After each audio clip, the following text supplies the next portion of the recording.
Welcome, everybody. Let's get started. You can keep eating. That's okay. Welcome to the Ed Sessions 2.0. My name's Shay Anderson. I'll be the host today for today's talk and the Q&A that follows. You should know the Ed Sessions 2.0 is sponsored by the J.A. and Catherine Albertson Foundation, which is a funder of the Don't Fail Idaho campaign, a public awareness initiative that runs statewide, designed to inspire an informed and productive conversation about public education. You can find out more at don'tfailidaho.org. Does everybody know this is April Fool's Day? We're all clear with that? I'm obligated to say no fooling at least once. Okay, we're done? That's it? Any newcomers here today? Anyone who's never been to an Ed Sessions before, raise your hand. Excellent. Oh, I like that. Welcome aboard. You are about to be exposed to some of the latest and greatest thinkers in education innovation today. No pressure, Adrian. We hope you'll come back. Tell your friends. I have a couple of promotions I need to do. One, I'm hoping you know about this already, but it's called Idaho Ed Trends, and it's a new product that's putting the new in Idaho education news. This site is owned and managed by idahoednews.org, which is itself a source of comprehensive journalism about public education in Idaho, policy and practice. And the new product is called Idaho Ed Trends, which you can get to by linking off the Idaho Ed News website. No state has really done this before. That's the kind of surprising thing. The data that is used for Idaho Ed Trends is the same metrics and indicators used to assess state, district, school, and district performance. You can go, again, idahoednews.org, look for the Ed Trends logo up in the corner. You can go there for the site. I also would be remiss if I didn't tell you about a product you've got at your table. It's right here. It's called the Rethink Report. This is a new series of quarterly reports to provide a knowledgeable base of Idaho education facts. It's called the Rethink series. The first report, again, at your table, is 5 questions about education funding in Idaho. It answers questions including, how much does Idaho spend on K through 12 schools? How does that compare nationally? Where does the money go? Where does it come from? How does spending differ across Idaho, district by district? How do schools spend their money? And would spending more improve achievement? There's a $24 question for you. The report also squarely addresses questions about the linkage between Idaho's education system and its economy. I recommend reading it. The Rethink series is produced in partnership with Eco Northwest, an economic, finance, and planning consulting firm. And if you have more questions, you can go to the JCAF website, jkaf.org, and /rethink. No hyphens in that. I also want to let you guys know these presentations are videocast live at theedsessions.org, that whole website right there, theedsessions.org. We provide the live streaming because, number one, some of these guys go too fast. If you catch it in person, it's worth looking at again. We archive these video presentations. If you're watching now live, you can post questions on our Facebook page. The Ed Sessions is on Facebook. We hope you like it. Hint, hint. But if you're watching online, you have questions for our speakers, you can pose the questions in the comments space online, and we will bring those questions to me, and I'll ask our speaker in the Q&A period. We've done it. It works great. Also, if you have a smartphone, you can turn the ringer off, maybe. That'd be polite. But keep it out, because we use Twitter. We use I'll do the Jimmy Fallon thing, #EdSessions. And if you have tweets about this talk today, we'd love to see them. Get out there, #EdSessions. That's what we're using here. So as you know, each month Ed Sessions features a different education-related nonprofit that illustrates the Albertson Foundation's vision of limitless learning for all Idahoans. And this month we're highlighting IDEAL, the Idaho College Savings Program. And thank you. I'm glad that we have with us today to tell us a little bit more about the group. You can please help me welcome Christy Stoll, the Executive Director for the Idaho College Savings Program. Christy, come on up. Thank you.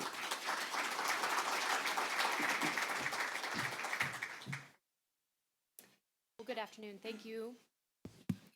Thank you so much. We're very thrilled to be here. It's quite an honor. So I'm here to tell you a little bit about IDEAL. Real quickly, we are the state-sponsored 529 College Savings Program. How many of you in this room have heard of IDEAL? Oh, good. So lots of you. How many of you have accounts? Okay. So we're here. The whole purpose is to help Idaho families save for college in a tax-advantaged way.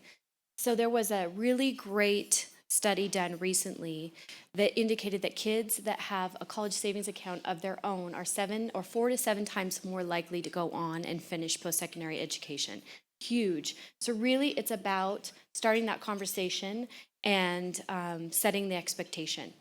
So it doesn't take a lot of money always in your savings account to make that point and set that expectation and have kids actually enroll and finish in post-secondary. So a few things just about Ideal quickly. We have a lot of great things about our program. I apologize. One of the things that I wanted to point out is that you get a tax deduction for contributions that you put into your Ideal account, your Idaho State tax deduction.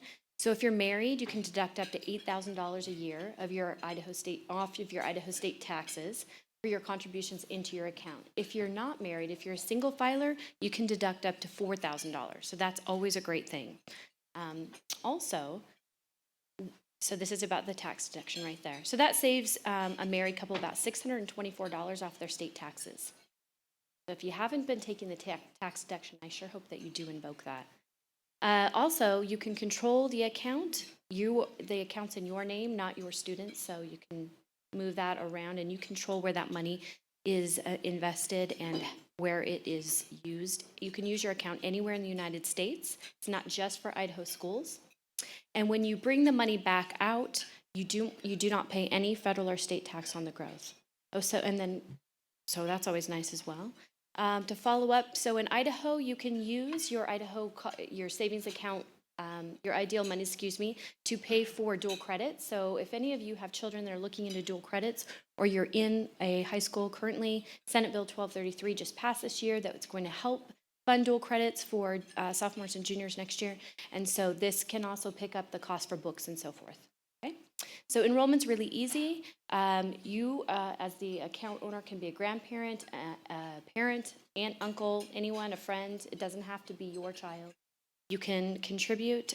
You pick your beneficiaries. You can change them at any time. You can be your own beneficiary, and you can go online and sign up. And one last thing, no fooling. We lowered our fees today. So we have management fees for investments, and they are lowered today, and that's on our website. And each one of you has a press release in your bag as well as some other Ideal information. So thank you very much.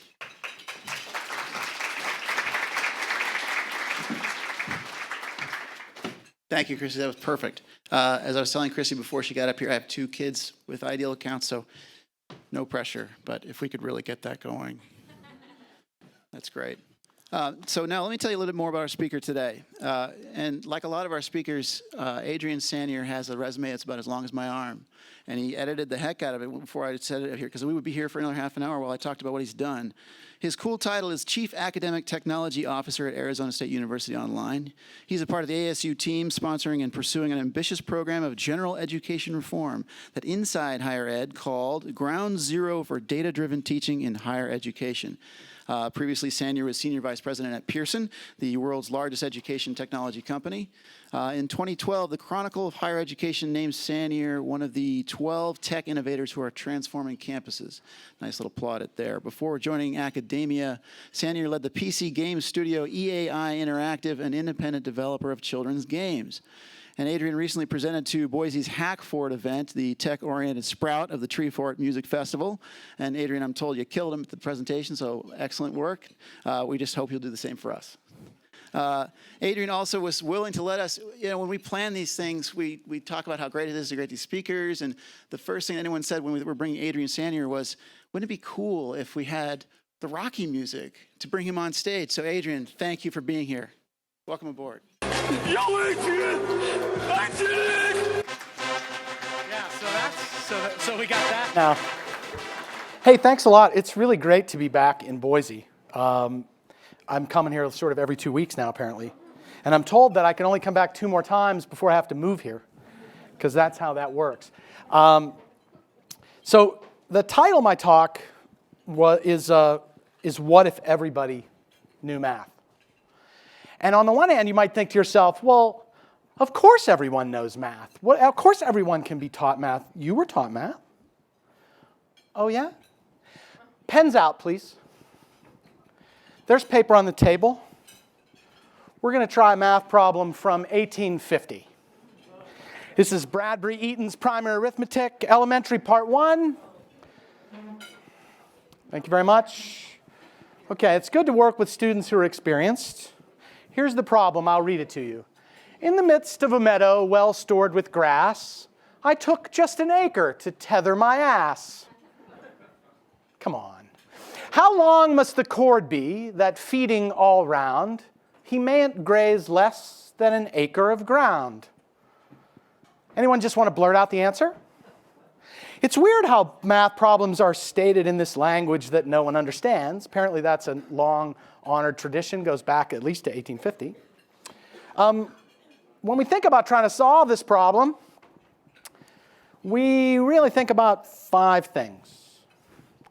We got to figure out what the heck this problem is and how it is that you solve it. Then we have to find some way to translate that into symbols so we actually can get the solution. Somebody in this room is going to need to know what an acre is in square feet because we're going to play by most school rules. And so the idea, Ms. Curdry, that you would use your device? Cheating. Cheating.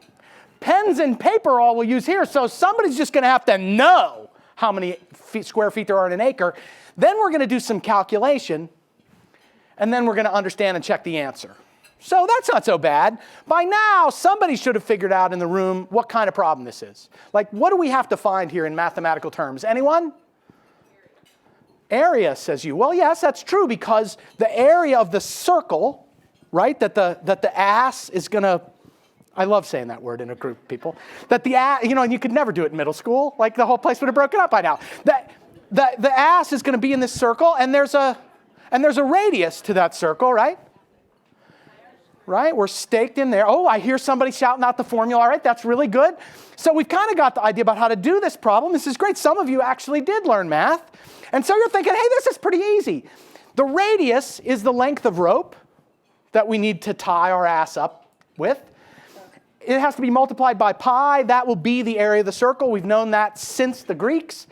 The radius squared equals an acre divided by pi. I have now lost about 10% of the room. Radius equals the square root of the acre divided by pi. There goes another 10% of the room. But that's okay. We've still got 80% of the room.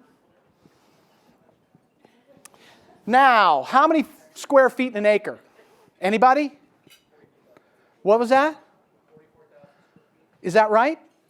I have no idea. I have no idea. Why the hell would anybody in this modern world not? Cheater, put that down. Okay, and then, now here's the really tricky part. Who knows how to compute a square root by hand? Everybody ready for that? No? Here, I'll refresh you just quickly. This is what we'll have to do, okay? You take the number, you square the 2, giving the 4, write the underneath, blah, blah, blah, blah, blah. Oh, this is stupid. Nobody does this anymore. This is stupid. We should just Google this. Now, nobody knows how to do any of these. You learned how to do this when you were in 8th grade. They taught you this. You've completely forgotten it. I think we should just Google it. So we'll type in our thing up there, acre of grass, tether my ass. That should be pretty easy. What kind of hit do we get? Hey, look at that. Holy crap, first hit. Here are some problems in the midst of a meadow. Click here to reveal the answer. It's 39 feet and some change. Damn, that was easy. Why does anybody need to know math? There's a bit of a problem, though. We got to check that answer.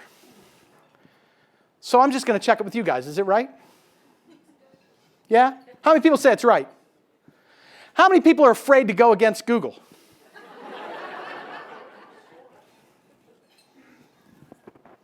This is how a person in the modern world would solve this problem. They'd go through the math part, for sure. They'd go through the math part. You got to know the basic relationship. You might look it up in Wikipedia to refresh your memory, make sure it was pi r squared and not 2 pi r. But you could do that part pretty quick, maybe in 15 seconds. And then you could type that expression into Wolfram Alpha to get the square root of an acre in square feet divided by pi. You might say, oh, that's cheating. Yeah, I guess.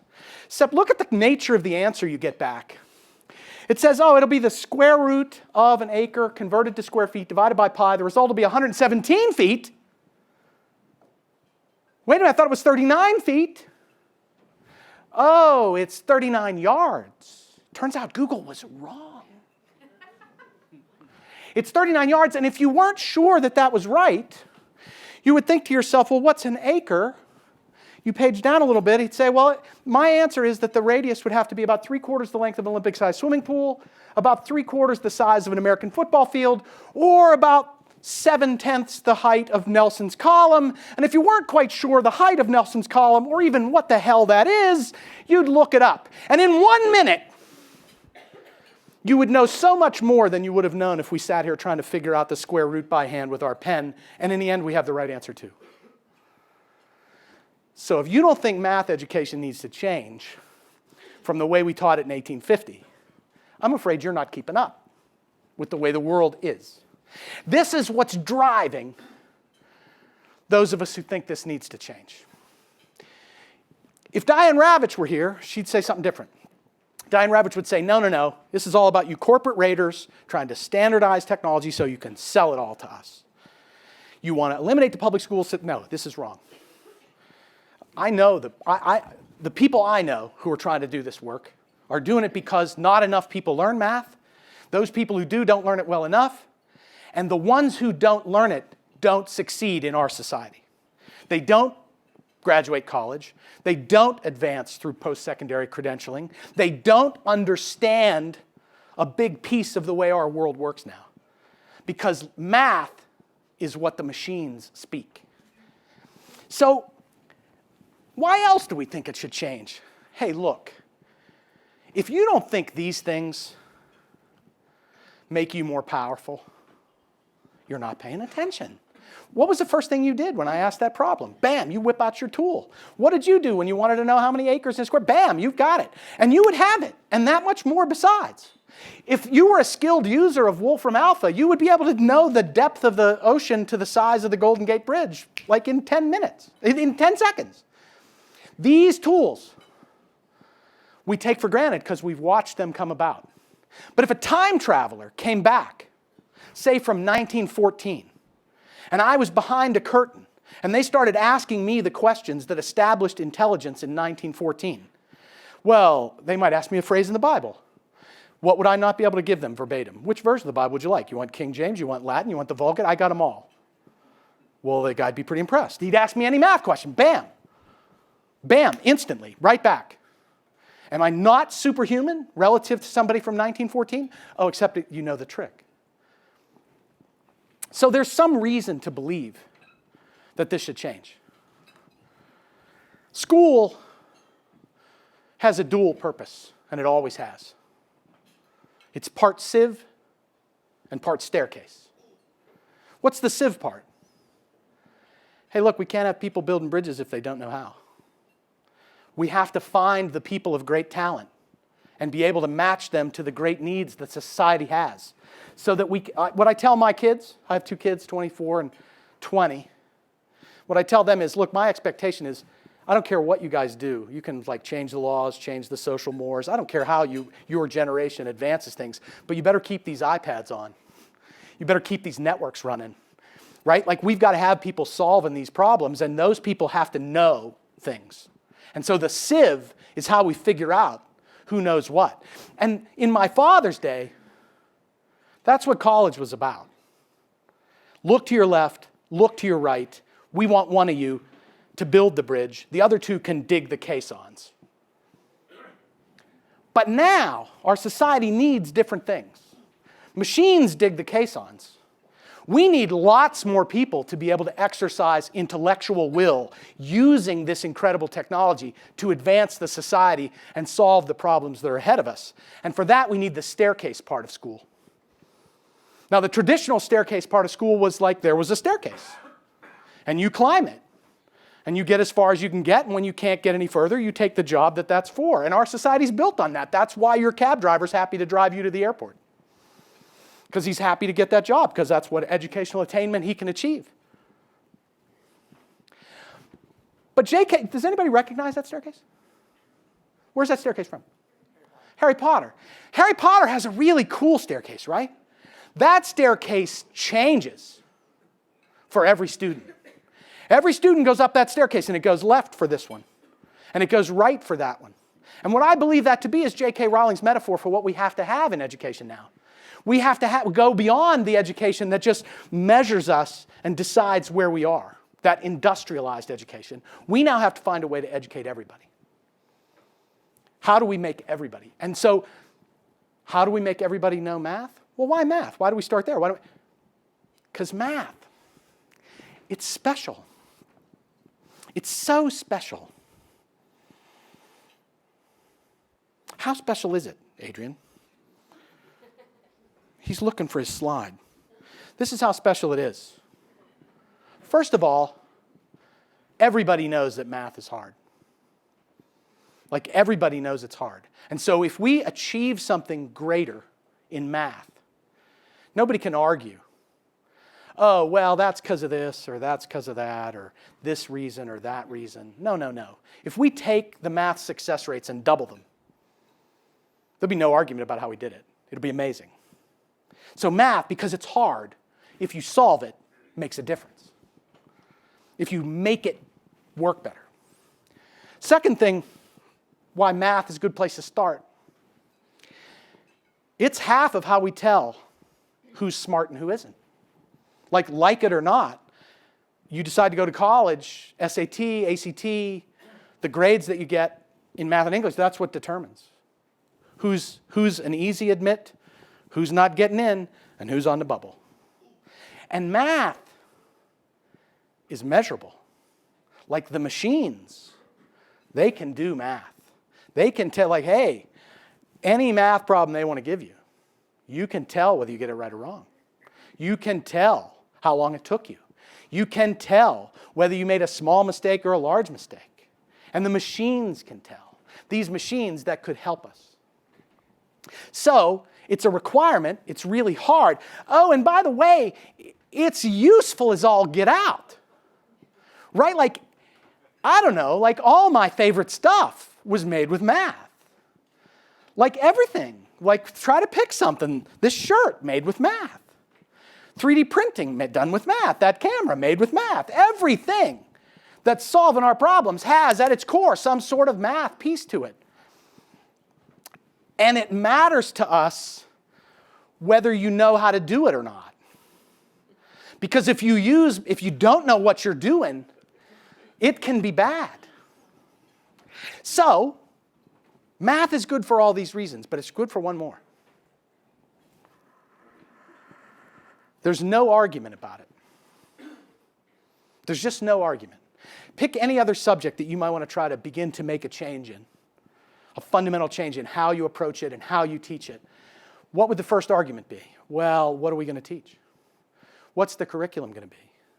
Evolution, in or out? Ooh, controversy. Age of the earth, in or out? Ooh, another one. Holy smoke. Well, science, not so easy to pick. Literature, what's right? History, all those arguments. You got a different idea about what 2 plus 2 is? I can safely ignore you because you will be extinct. Like the thing you hope for beyond hope is that your enemy will embrace some alternative conception of math. So, there's no argument about what it is. There's no argument that we're already doing it well enough. There's no argument that it's easy to do. There's no argument that it's not worth doing. Now, the only thing that's left is to figure out how to actually do it. And I say, yes, we can. Now, I'm going to be really sincere with you guys. I've spent the last 20 years trying to figure out when it would change. It drives me crazy that most kids can't take their devices to school and use them in class without being called a cheater. It drives me crazy that these technologies that have transformed every other thing you can think of.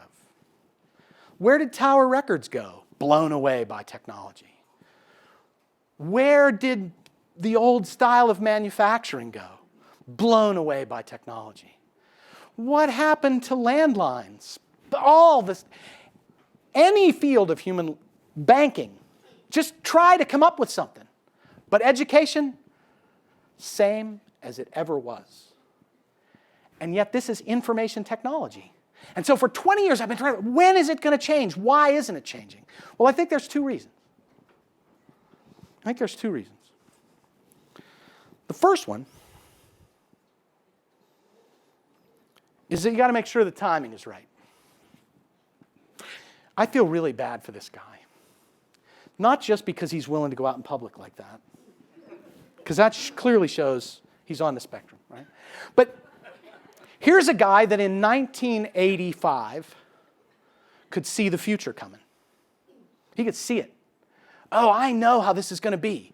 There will be portable devices. People will carry them all the time. They will be connected to the internet all the time. He could see it. And he tried to build it. And he tried over and over again. There's his rig in 1980, and then it gets smaller in 95, and then, man, he's almost there by 99, and then in 2004 it's even lighter, and then it's higher resolution in 99. And then comes Google Glass. Because timing has to be right in technology or it doesn't work. And that's always been my mistake. I always feel like, oh, we're ready. Oh, and you end up wearing the antenna on your head. And even Google Glass may be too early. Right? Because a lot of people are like looking at Google Glass. Here, let's have a look at the fashionable version. Even that looks kind of dumb, right? Of course, a few years ago, if you'd have stood around doing this in public and not responding when people talk to you, that would have seemed pretty weird too. But now, you go to any airport, that's all anybody does. People don't wait anymore. We don't waste time in lines. We communicate, we learn, we compose, we study. So the timing is a big piece of it. And I'm convinced the timing is right. I'm going to convince you too. And I think that part of that is, cut it out. How much better do devices have to get? How much more internet bandwidth would we have to have? You do realize that it's an extension of your senses. Right? Like for all of human history, humans could only experience a very narrow piece of the electromagnetic spectrum. They had a sense organ that could see the visible light spectrum and turn it into all kinds of contextual information in a real-time stream. And now, in the past 10 years, we have invented a collection of devices that everybody in this room is packing, that connect to the other parts of the electromagnetic spectrum, upon which we have layered the sum total of human knowledge, give or take a few percent. And it's expanding at an amazing rate. And if you have one of those devices and a connection to that spectrum, you are a superhuman. Because you now can experience a level of communication and information that far transcends what you can do without it. And if that isn't the basis to change the way that we educate, I just don't understand then technology will never be able to do it. The other reason that it doesn't work, if the timing is the one part of the problem, because you've got to have all the pieces and it have to be ubiquitous and they have to be cheap enough and they have to be coming down in price as the great technologies do, we've achieved that part. But the other thing is you've got to have a market for the stuff that you're making. And that's really hard. When I was a game developer in the mid-90s, you could get all the money in the world to make something like this. Because you could make money with it. People would buy it, they'd pay $50 for it, they'd buy it for their kids at Christmas, so getting a development budget of whatever it takes to make it. And now, gaming budgets are insane, right? Like they're $60, $70 million at the price of blockbuster movies because there's a market. But man, the education part, we would sweat blood. We basically would take every one of these projects at a loss. And as a result, you would make a thing, it was kind of okay. It used the technology a little bit. It was sort of interesting. But it was nowhere near the game changer. And as a result, it wasn't that interesting to teachers. So they're not really going to change their practice. But if they don't change their practice, then there's no market. And so we're stuck. And we just don't make any progress.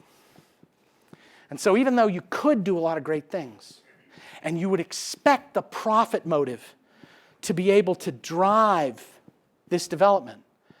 If you haven't built the market, it doesn't circulate and grow. And that's where we are in education.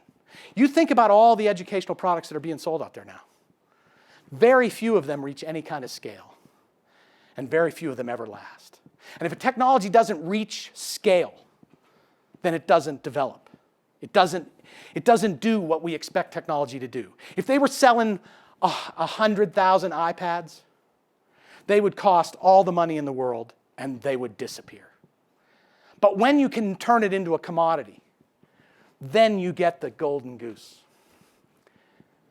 So this market, where's it ever going to come from? I spent a lot of time trying to think about that. And in the meantime, an alternative emerged.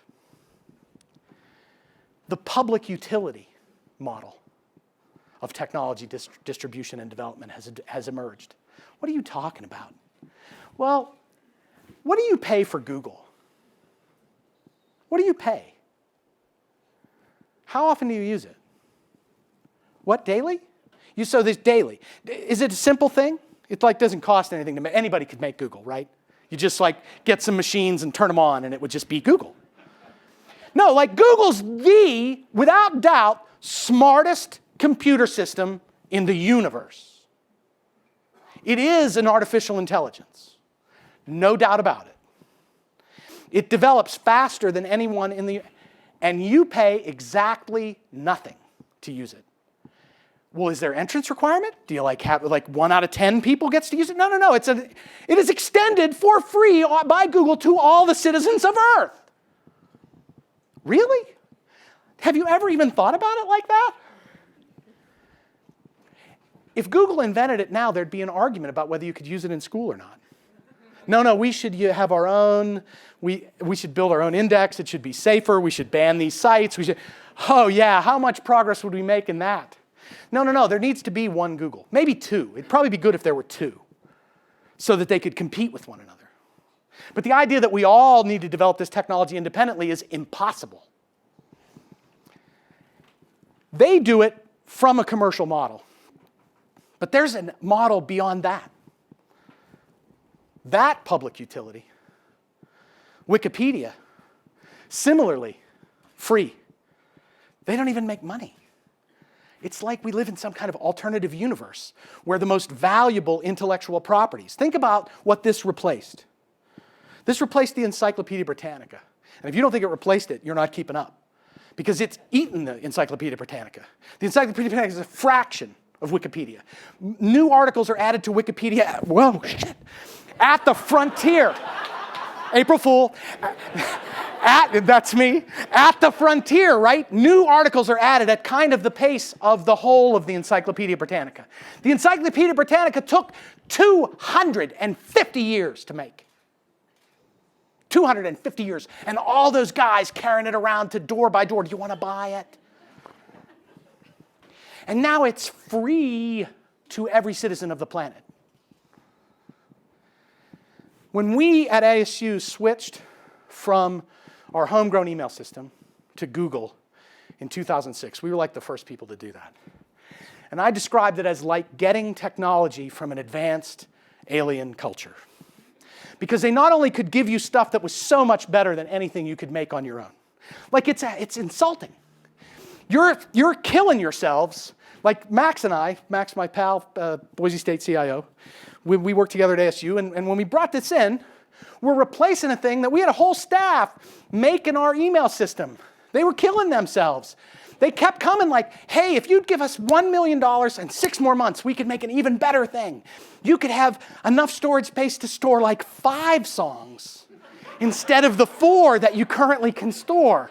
And then in walks Google, right? Throw that all away. Yeah, we'll give you 1,000 times the amount of storage that you currently have for every person. And our application works everywhere. And we've got some ideas for some new apps like Docs and spreadsheets and Google Drive, and they just kept throwing it at you, and you're like, can we pay you? No, there'll be no need. We have no need of money. It made you feel bad. But the point is, at their scale, Once it reaches that kind of scale,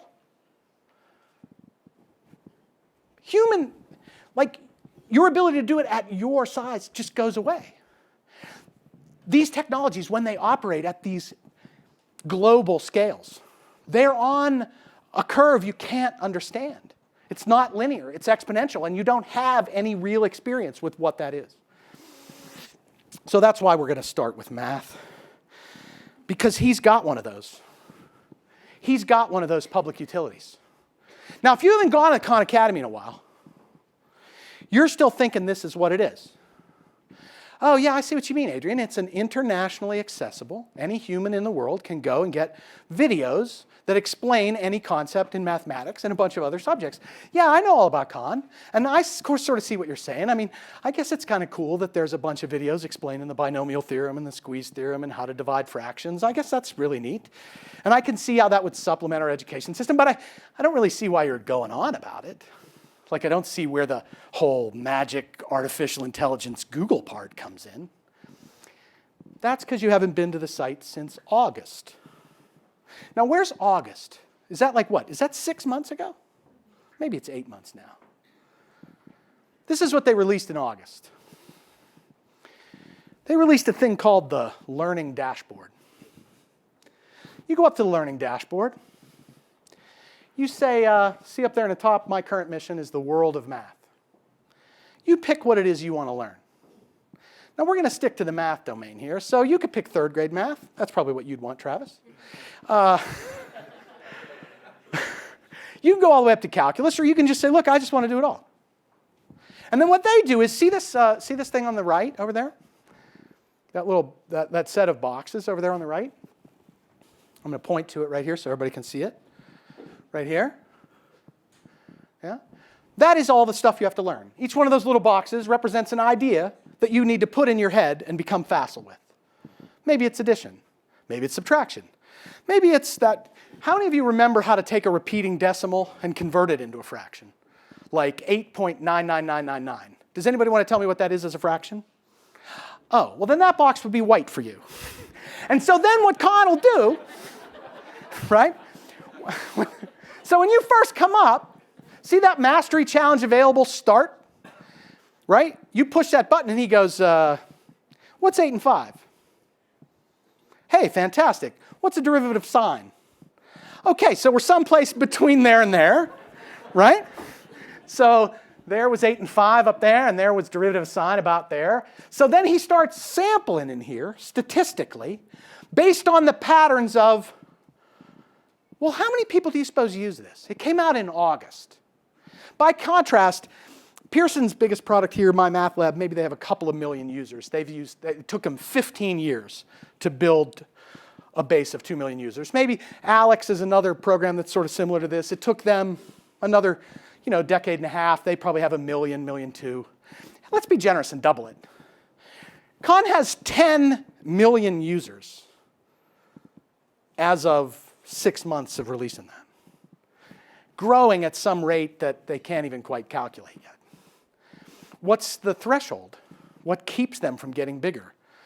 Well, like some things keep those market products from getting bigger, like having to pay for them. You think about the friction that's involved in having to take on a product that you have to pay for.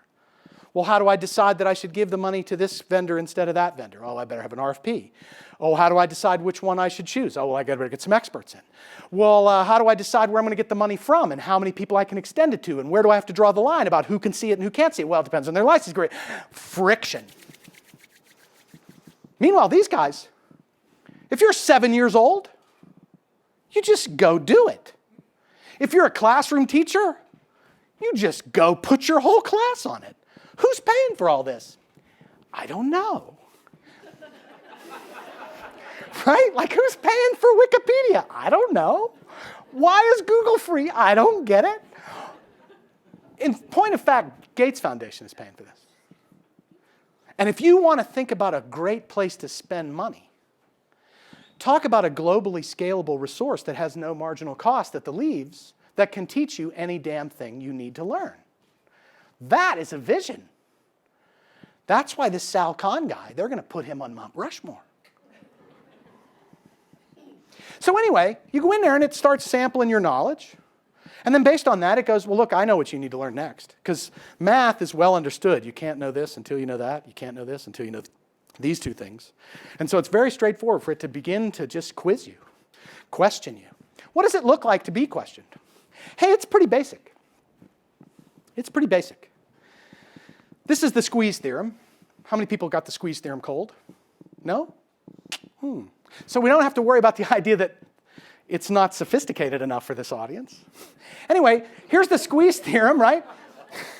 They have 5 levels of teaching you the squeeze theorem.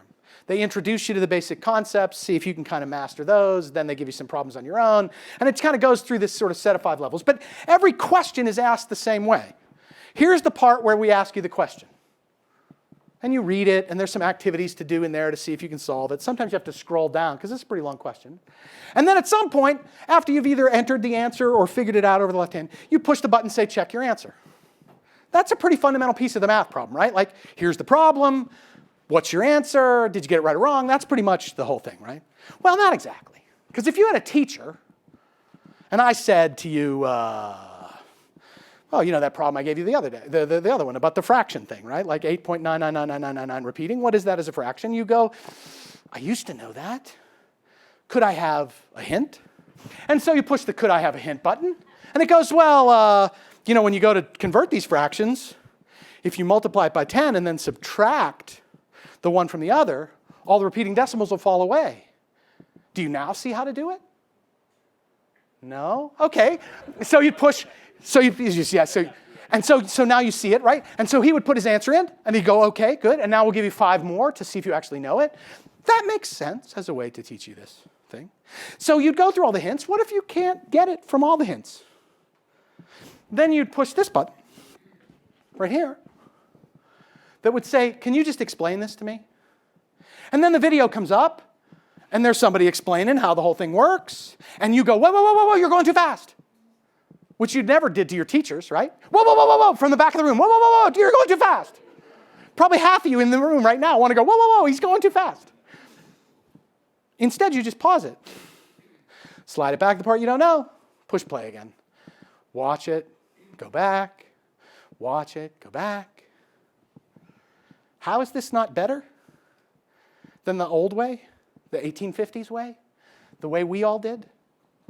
I don't know. I'm having trouble seeing how it's not better. I'll tell you how it's not better. There's no button there to go, I just don't get this, and I want to give up. I quit. This is stupid. I hate this. Because that needs people. That part needs people. But all the rest of it, for 10 million people, that's a very powerful thing. And I'm telling you, I'm working hard on filling mine out, and I'm making progress. Now, when I was originally scheduled to come here, I had no idea that the Albertsons Foundation agreed with me. In fact, not only agreed with me, but could have schooled me. Like, hey, clueless, you've been looking for 25 years for the answer? It's right over here. Because they, for the last, Blossom, how long? Totally awesome. So I wasn't so far behind. I was like 1 month. I said October, you had September. Awesome. They have been bringing the Khan Academy to Idaho at scale, engaging teachers across the state of Idaho to help them understand how you have to change your pedagogy if you use an intelligent tutor as your tool. Think about all the changes that is. If you're a classroom teacher and you're used to teaching mathematics, one of your principal jobs is to explain mathematics. That's funny. Right? It's to explain mathematics, to say, okay, the binomial theorem is yickety-yak, paddywhack. And how many of you understand that? Nobody in the room raised their hand. So, okay, yickety, yak, paddywhack. Yickety? Yes, okay, good. We got as far as yickety, yak, paddywhack. Nobody's paddywhack. So, and I'm trying to teach this whole room, and I have no idea what anybody knows or doesn't know. So every so often I give a test, which is like really scary and really hard and terrifying. And from that, I give you an A or a B, or a C or a D or an E or F. And this feels like Civil War surgery compared to that. Right? Like it feels like Civil War surgery. Because here, clearly this student, every single student is engaging every day with this math. And they're leaving these tracks about everything that's happening. How long are they spending? How much time does it take? Do they make a lot of mistakes or a few mistakes? Is that getting better or is that getting worse? Are they advancing or are they not advancing? Is there one they just can't get no matter how hard they try? And it's different for every student. And so I no longer spend time yik yak, patty whack. I now go, see, if you move that way, do you see that part? Do you get that part? You get that now? Yeah, I get that now. All right, we'll see if Khan will test him. I don't have to worry. I just walk away. And then if 3 weeks from now, son, last time we were here, you said you got that? Yeah, I got no clue. But I can see from the Khan Academy, like you and I are looking together, you haven't done a damn thing for a week. Okay, like nothing. When I was a teacher in college, people come to your office hours for the exam. Do we have any college teachers in here? Yeah. You're gonna. What do they say to you? Oh, Dr. Senior, I'm really worried about the midterm. Oh, really? Why? Well, I've done terrible so far in your class. Well, okay, I get it. Fine. Have you read the book? Oh, no, I haven't been doing that. Well, have you come to class? Well, a couple times. Have you been doing the homework? Occasionally. Most of what I have to counsel those students to do is get engaged and stay engaged. And the opportunity to help people see at a very detailed level, look, son, this is not hard. When this line is flat, meaning you've sat on your for all week, nothing is going to happen. But see this part, those 3 days where you actually tried? Amazing. That's what we're trying to teach people. So this opportunity to move to a data-driven guide on the side is huge, but it's really hard. It's really hard to make the culture change, which is why I believe math is the point of leverage. Because math's not really working all that good. And so if you try an alternative conception of math based on this method, and you make it work, as the Albertsons Foundation teachers in the state of Idaho are doing right now. And when I say making it work, the stories they can tell you, and you need to learn them all, are amazing. The deltas that happen are incredible. In a subject that's hard, that many people think they could never learn, they make all this progress. It's huge. But you might be thinking, but it seems like such a small thing. Like, yeah, I get it. And yeah, I'm kind of enthused about the artificial intelligence piece. And yeah, I see that if there's millions of people, it'll get smarter. But I don't get why he's so stirred up about it, like he's found the golden goose. It's because you don't understand the exponential function, which is a failing of your math education, really. But none of us understand it. We're so used to human scale improvement. Human scale improvement is like steady. It slowly gets better. Every year, it's kind of recognizable from the previous year. In your lifetime, though, you've experienced some exponential improvement. How many Pong players do I have out there? Yeah? That's right. That's circa 1976. What does 30 years of progress do to that? Like, this is tip of the iceberg. This is just the graphical difference.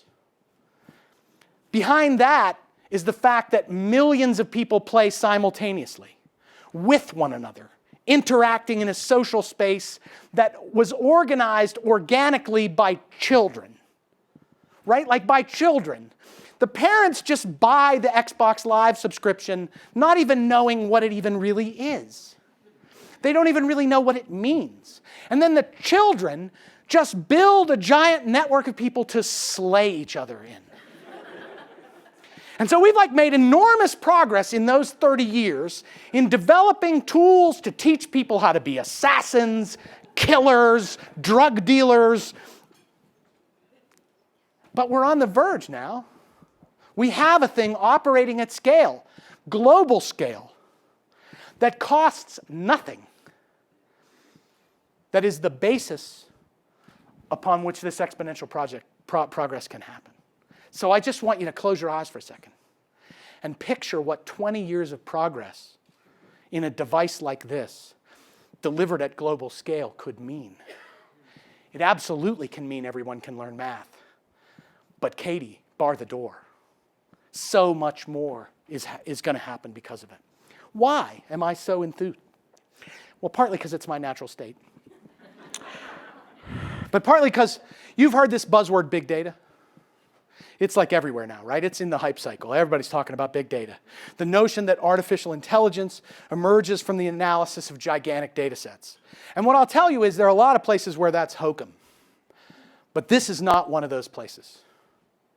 This is one of those places where big data creates judgment that surpasses what human judgment is capable of. Because the data sets can be so large, and the nuances of behavior that exist can be teased out into so many more categories and correlations than can fit in any human mind. Now, it's an unnatural thing to think that you're not the smartest person in the room. And it's a really unnatural thing to think that we're not the smartest animal on the planet. But that ship has sailed, my friends. There is a new king. These machines, when they turn their minds to a certain class of problems, now understand those problems better than any person. That's just a fact. Don't believe me? Let's try two things. Thing number one,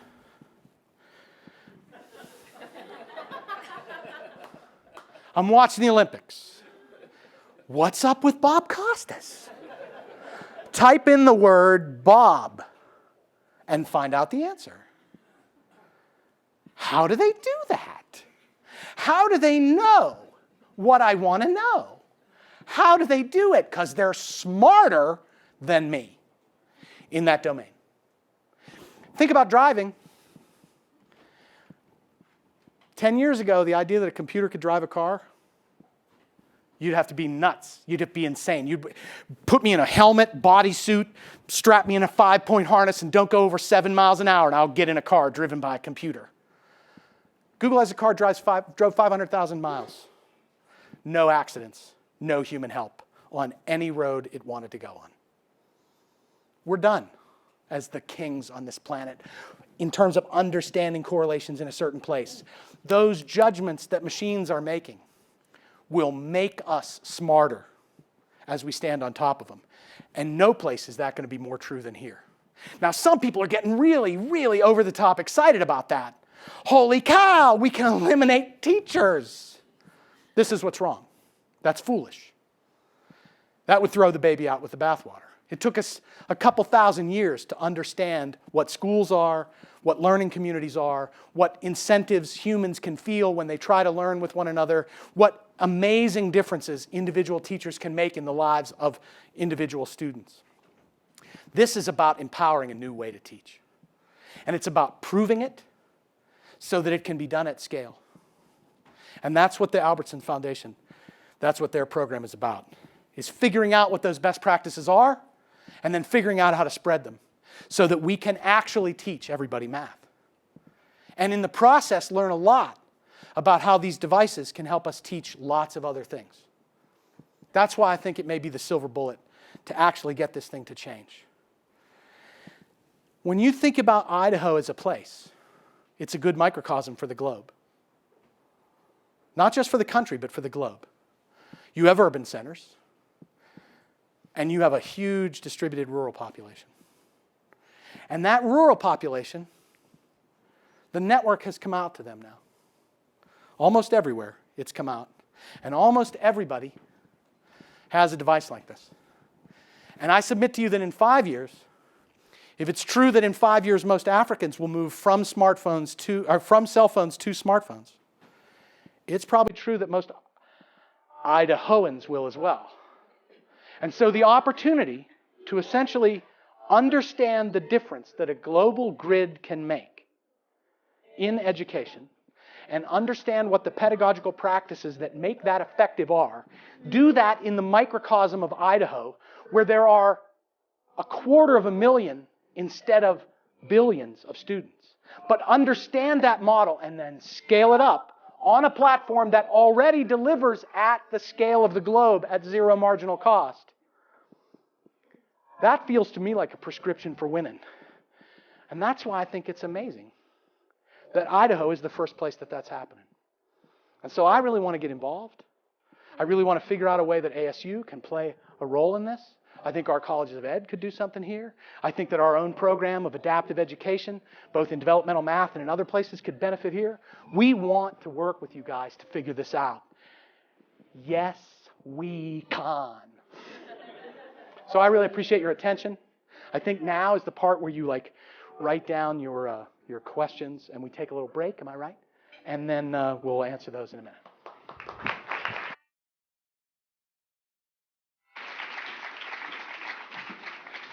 He's right. We're going to give him a brief break. You have note cards on your tables. There should be pens there as well. You can write down questions. Please don't write one that gets him so excited he falls off the stage again. But anyway, we'll come back here in 5 minutes. Go ahead. Thank you.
Okay, everybody, we're going to get going again.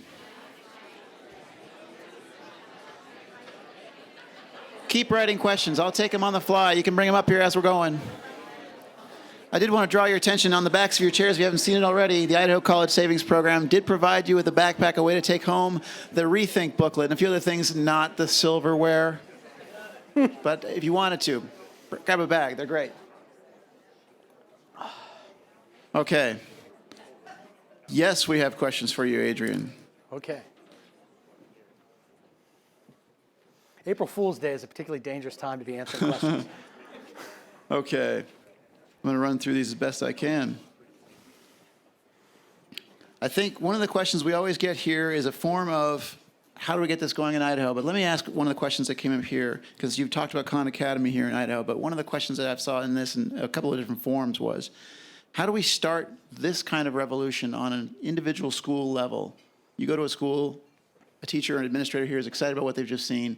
Where do they go with that? Okay, so here's an idea I have. Because it's true, right? Like for almost every talk I've ever given in the last, 2 decades, the part at the end, well, so what do we do? Is there actually a thing we can do? Yes, be enthused. That was about all I had. Here I got something very different. This technology is available now. If you were a teacher, you could begin immediately. You might say, but how will I know how to do it? I think this is a place that some sort of professional development mechanism that we might put together based on the activity of some folks in higher ed, maybe some folks from the Albertsons Foundation, and the extraordinary teachers who are achieving success in schools right now. What we need to do is turn that into a MOOC. You guys know what a MOOC is? Massively open online course, but a MOOC aimed at professional development for teachers at a variety of roles. Hey, you're a teacher and you want to figure out how to just do this yourself? Here's a way to do it. Here's a set of people who know how. They'll tell you how they did it. They'll tell you some of the problems they ran into, and they're there to answer your questions. And we'll give you a certificate at the end that certifies that you know how to do it. You can go show your principal that so that you got a chance to maybe get it started. At the principal level, we do the same thing. We find the successful principals. We find the efficiencies of scale, the kinds of, well, how do I train my faculty? How do I deal with people who don't want to do it? What's the best way to convince parents? How do I manage it? How do I phase it in? And we teach people how to do that. We do the same thing at the superintendent level, and we offer that for a year. And then based on what we find out in a year, we improve it, and we do it again. And what we try to do is do that in several states. We take what you guys have done here in Idaho, and we figure out a way to do it in Colorado. And we figure out a way to do it in Arizona. I picked the western states because I love them. But also because I think they're nimbler. I think it's hard to do this in the East. I think it's hard to do it in the West. The interests are too entrenched. It's just too tough. But in the West, it's faster, it's simpler. If you can do this for 250,000 students, it's the sweet spot. It's big enough that it shows that it would work any place. But it's small enough that a few sort of medium-sized successes turn the tide. So I think this is totally actionable. And if you're ready to try to do it, we'll get a group together out of this thing. We'll just do a flash mob right from here and figure out how to make this work. Because there's no reason that the folks who are already involved in it, the NNU and Albertsons and all the schools, we should bring Boise State into this. We should bring other schools. I'm going to try to figure out a way to get Arizona State into this. This can happen. Okay. Long answer, short question. No problem. A lot of these questions had to do with taking this. How do we get our students to be more sophisticated consumers of the information that's out there? Of what? Well, you talked about massive online open source. You talked about Google. You've talked about Wikipedia. Yeah. How do we get students to be critical consumers of information? Well, when we all went to school, there was that class you had at the library. Remember that? The librarian would teach you how to use a card catalog and teach you the basics of deciding on sources, and you would think, I'm going to write, 4 research papers in my whole life? Yeah, I got it. Thanks a lot. Those pieces of information are now the most critical things that we can teach our students. Because right now, if you use the internet in an unsophisticated way, you can put yourself in any filter bubble you want. You want to think that it's normal to be a neo-Nazi? You absolutely can get a steady diet of it that makes it seem that it will rewrite all of history, and you will have a completely skewed view of the way the world works if you lack critical thinking skills. And so clearly, our teachers have to switch from, oh, let's keep that out of the classroom, let's do it the way we used to, I'll bring the sources, you'll be able to trust them because I bring them. No, we got to get to a place where we force students to engage with material and we force them to be critical about their choices and decisions. And I think that this is one of the most important things that we can teach. But I think that as we bring technology into the school, there'll be no choice but to learn it. I don't think this is beyond the ken of most people. I think this is a thing that if we had this dialogue in school, students themselves will begin to have those debates. Oh, that's not a good source. I'm not going to believe that. Google has eliminated the bar argument. That's one of the things I think they feel the worst about. That in the old days, you could have a really lively conversation about who won the batting title in 1969. Was it Rod Carew or Al Brooks? You could have that conversation. You could have 2 or 3 hours of it. But now, that's ended because somebody brings the answer. But then the next thing someone does is say, oh, wait a minute, I'm not sure I believe TMZ. Let's see. And so that conversation is beginning, that thing which used to be this rarefied thing that we did once in library class and then a couple of times when we turned in research papers, that's become a thing we do. And so I think it becomes a natural part of the curriculum once it starts to happen. Okay, I'm getting a couple of questions along the lines of taking these sorts of methods and applying them beyond math to liberal arts subjects, other subjects of education. Any thoughts on that? Yeah, you bet I do. I got a million of them. Okay, so Geoffrey Moore, he in the 80s studied what it takes for technological innovations to move from what's called early adopter phase into common usage. And there was this gap called the chasm. You may have heard of this term. His book was called Crossing the Chasm. And what's not happened in educational technology in the past 25 years is it hasn't crossed the chasm. You get a few people down here at the tail of the bell curve, and those folks get all fired up about, oh, this is great, and we got to do it, and maybe they even get 2 or 3 classes to try it, and then boom. It just doesn't extend to the next place. So Geoffrey tried to figure out, well, what does it take to get that to happen? And what he found was, you got to get across that chasm, to move from this tail of the bell curve into the middle meaty part, you got to make a beachhead. You've got to get a place where that technology moves from early adopter in a relatively narrow way, but into the mainstream. And that beachhead is math in this case. So we get math to begin to be used not just by enthusiasts, but by lots of teachers. Now that's why I said Idaho. I used to live in Iowa, so I get confused sometimes. That's why Idaho can be such an important place. Because you can get to early majority usage in about 1.5 years from where the Albertsons Foundation is sitting right now. You have this set of early adopters who are actually in the early majority because they're not teaching in special schools or charter schools. This is like the real deal. Now, if you can get that to be big enough, then the strategy uses what's called a bowling alley strategy. From math, you extend into 2 more subjects. What would the 2 subjects be? Some sciences. Why sciences? Because they're like math. There's less argument about what the curriculum is. The machines can do a lot of the scoring. We agree on what those things are. There isn't that much controversy. And so you build a kind of critical mass around STEM. And then your success will run the table. Until finally nobody can go oh, I'm not teaching that way.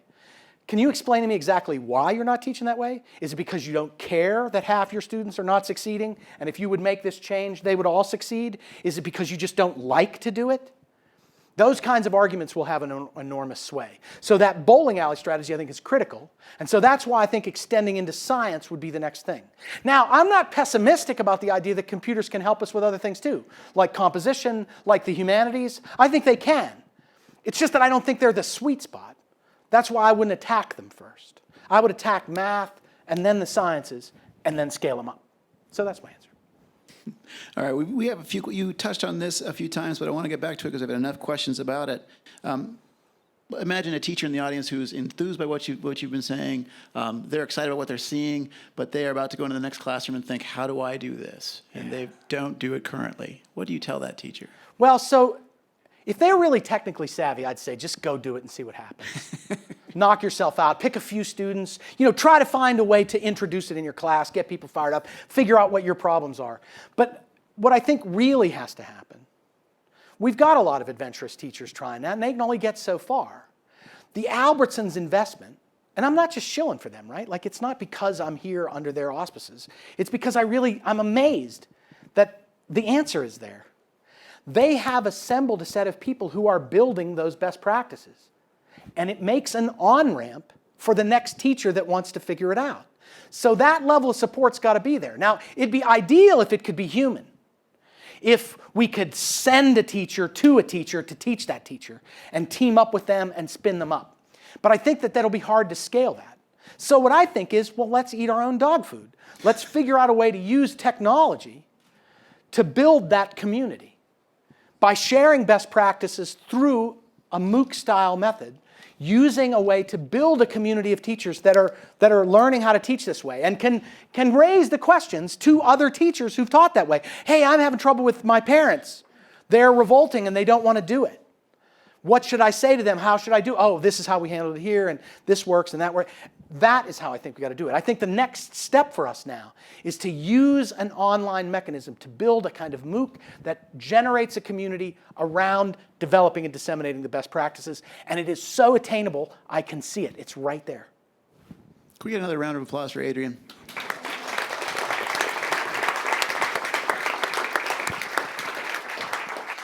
I want to thank all the newcomers who came here today. I want to thank the folks who are up in the gallery. Thank you for being here.